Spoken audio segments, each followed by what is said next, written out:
Hi everyone, it's Renee here with the DIY Day. Not too long ago, I posted the cutest notebook that I found at the grocery store out of all places. After I posted that notebook on my stories, I got a lot of messages from people asking me to attempt to make a notebook like that. So I thought to myself, I'm totally up for that challenge. So today, I'm going to attempt to make a mermaid notebook.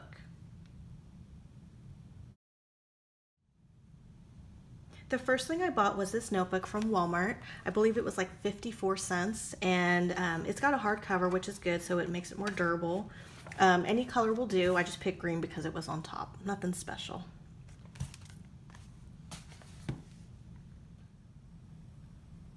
The next stop I made was to Hobby Lobby to purchase glitter paper. This glitter paper is 12 by 12. It's made by the Paper Studio, and the color is called Water. The great thing about these were they were 50% off, so I got these for $1 each. Now so far with these 2 sheets of paper and the composition book, I'm in it less than $3. So good so far, right? The next item that's needed for this tutorial is a circle punch. This circle punch is 1 1/8 inch. It's by EK Success, and this is actually really old. This is from my scrapbooking days back in like 2001. So you could probably pick this up on Amazon for about $5 or so. This is what the back of it looks like. Nothing big. If you don't have a circle punch, you can always use a die cut, or you can cut out circles by hand, which is a bit more tedious.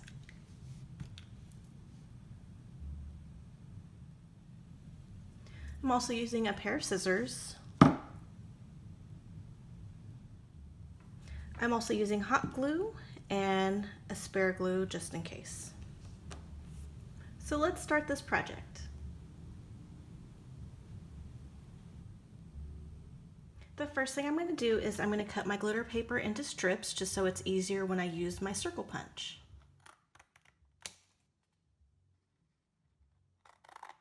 Next, I'm going to take my punch and punch out a whole bunch of circles. I'm just turning it over so you can see what it's like. If you're new to this.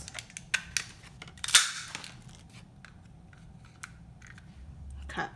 So this is what the circle, well actually you can see it better. This is what the circle will look like.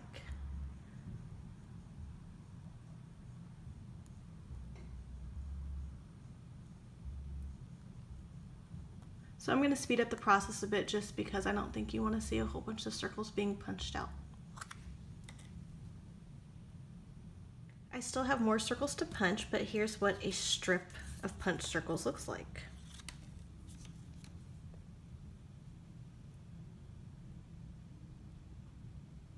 Okay, so I've punched out an entire sheet of circles. Let me count these up and see where we're at.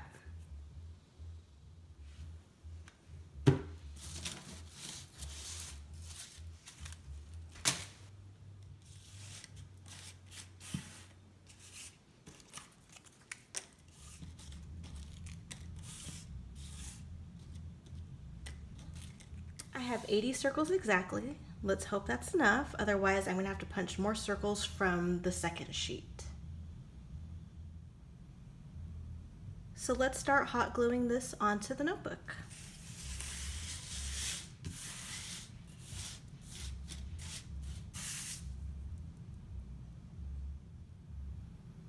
I don't know about you, but the ones that are turned over white are kind of bugging me.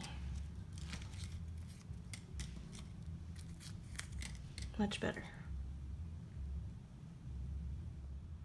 Let's start gluing the circles onto the notebook.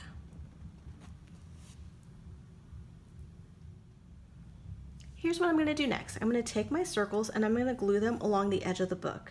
Part of the circle will hang off of the vertical and the horizontal edge, but not to worry, we'll cut that off at the end. So here's my hot glue and my circle. I'm going to put some glue right on top of the circle.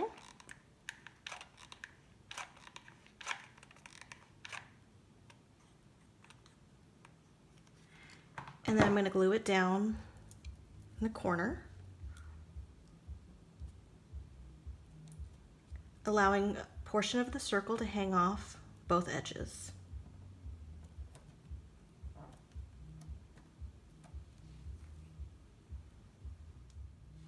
Let me grab my next circle. And what we're going to do, let me just show you before I glue it on, but what's going to happen is this circle needs to overlap this one just a little bit so the green from this notebook is no longer showing. So if you just put it to the side of it, there's some green showing. But if you put it right on top of it just a little bit,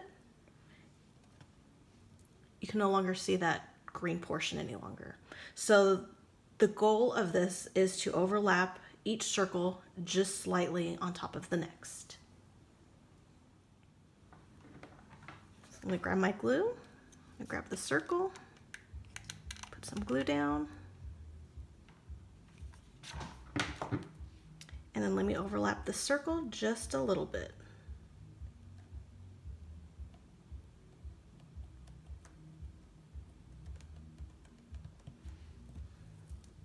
Like so.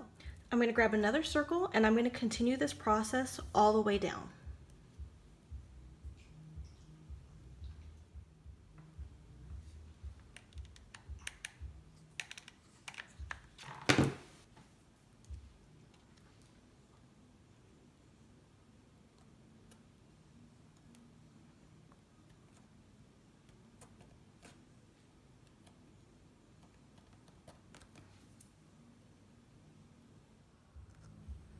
Just in case you're wondering, I'm just eyeballing the placement of these circles. I haven't measured anything, but I'm trying to make it as lined up as possible, but there's no measurement that I'm following.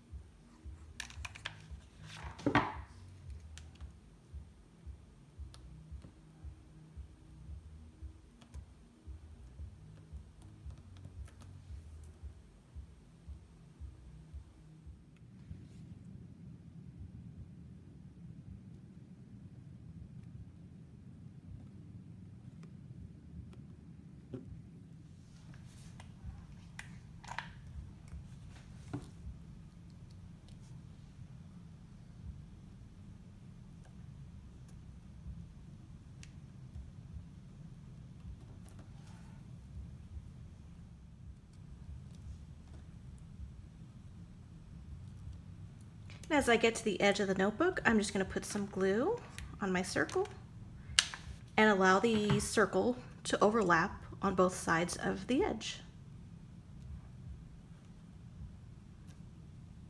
Like so.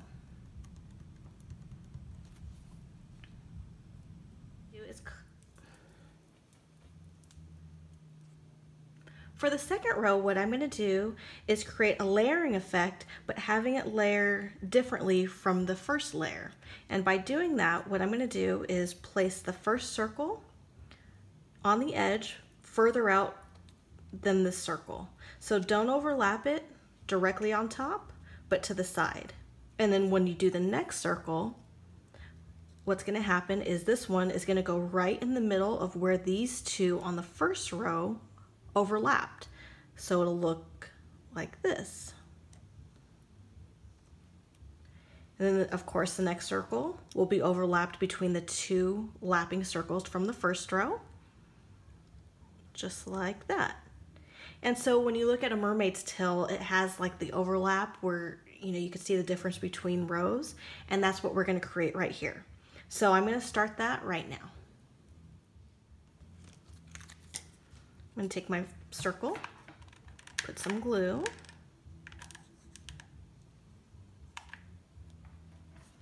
and then place the circle at the edge.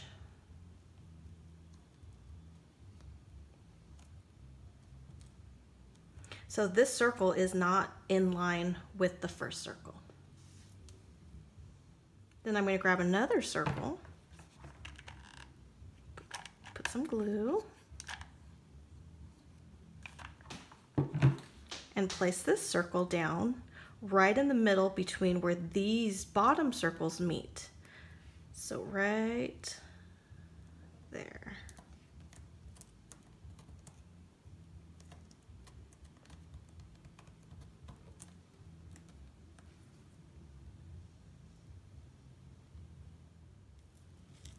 And I'm going to continue this process all the way to the end.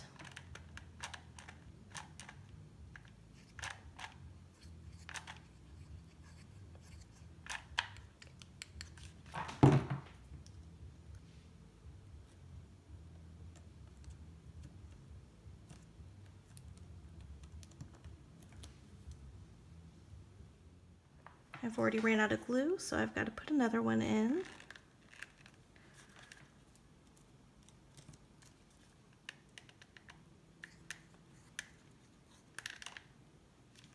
There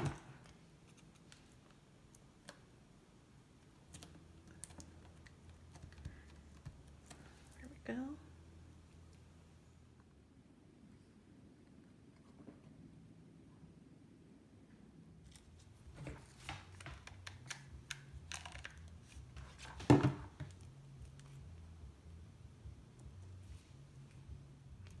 And again, as we get to the edge, you're just going to place the circle right in between the two bottom ones.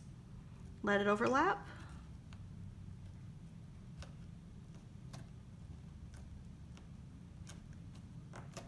And it continues the layer.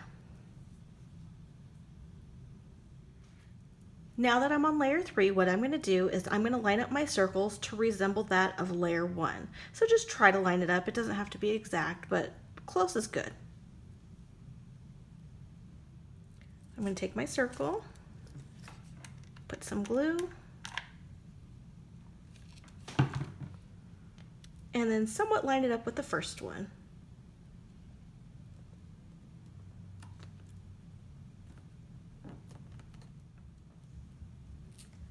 So I'm going to grab my circle, I'm going to put some glue down, and then once I place this one, I'm going to speed things up just because you know what's going on now. The third row is mimicking the first row.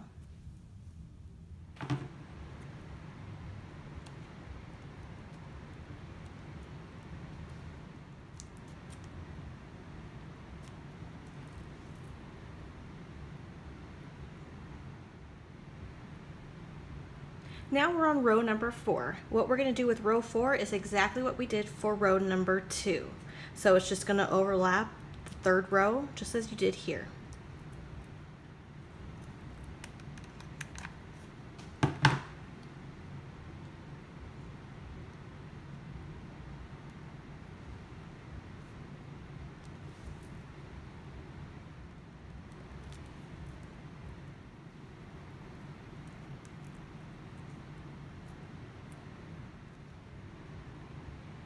We're on row number 5 now, which is going to be exactly the same placement as row number 1 and row number 3. So from here on forward, if it's an odd row, do exactly like you did for row 1 and 3, and if it's an even row, do as you did for rows 2 and 4. What I'm going to do is I'm going to work the rest of the book until I get to the binding right here, and I'll let you know what to do from there. So I went into this thinking 80 circles would have been enough. It clearly isn't. So I'm going to have to punch out another 20 or so, and then I'm going to continue on. Here's what things are looking like as we get closer to the edge of the bind. Let's work on the second to last row together. It's business as usual. We're on an even numbered row, so let's begin.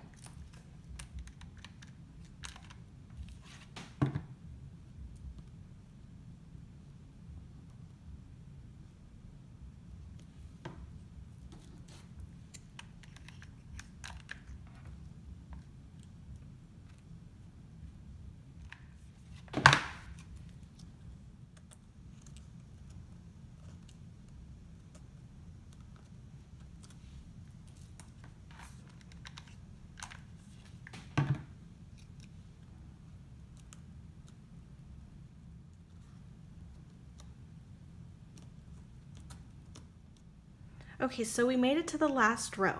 Now what we're going to do with our circles is we're actually going to cut them so they line up with this edge.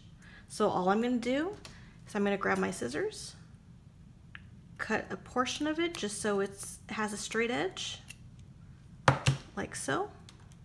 You see that? There we go. And what we're going to do is we're going to glue the back and line this straight edge with the edge of the bind.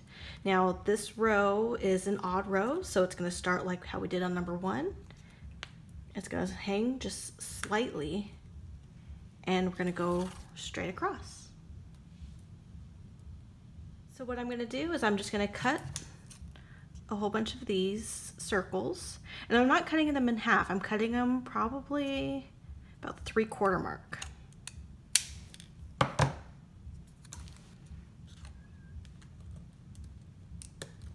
So it's, yeah, it's about 3/4.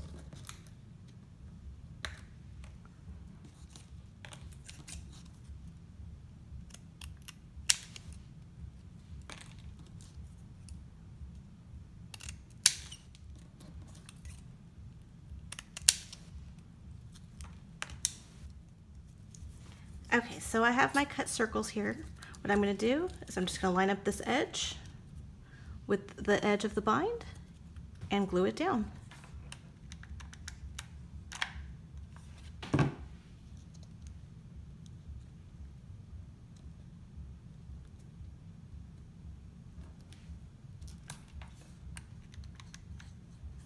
If you haven't noticed, everything with me is guesstimated. I didn't measure any of them. So for instance, this one is shorter than that one, but it's no biggie to me.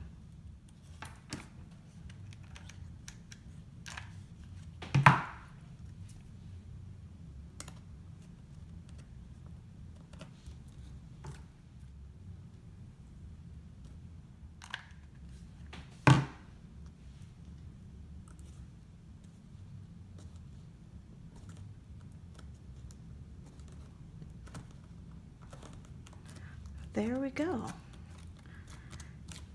That is a well-glued mermaid's tail. Let me show you close up.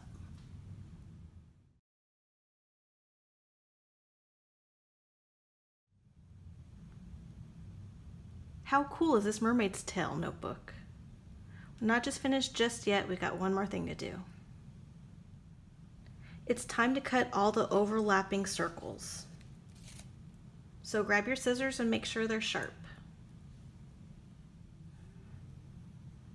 So we just have one more step and then we're done. So what we're going to do is take our notebook, open it. You see all my glue marks? That's kind of funny. And then what we're going to do is just cut off the excess. And you've got a straight edge right here because of the notebook itself. So let's start cutting.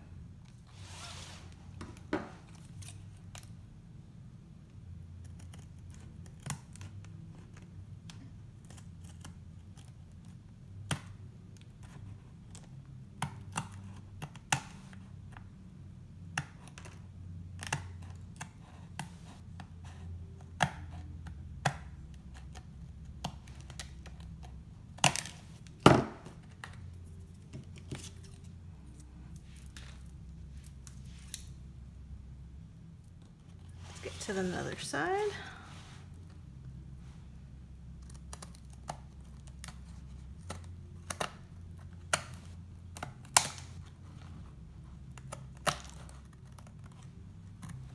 And then you have to shape the edge just a little bit because of the overlapping at the corners.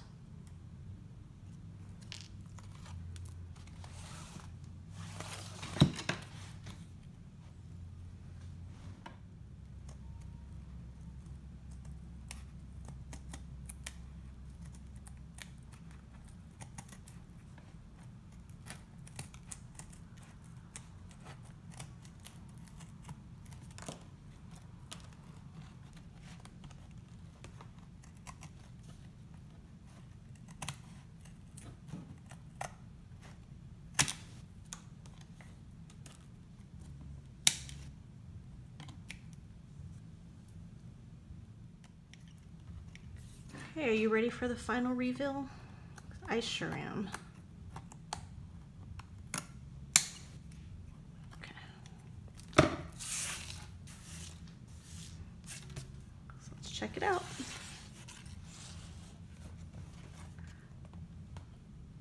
Very cool.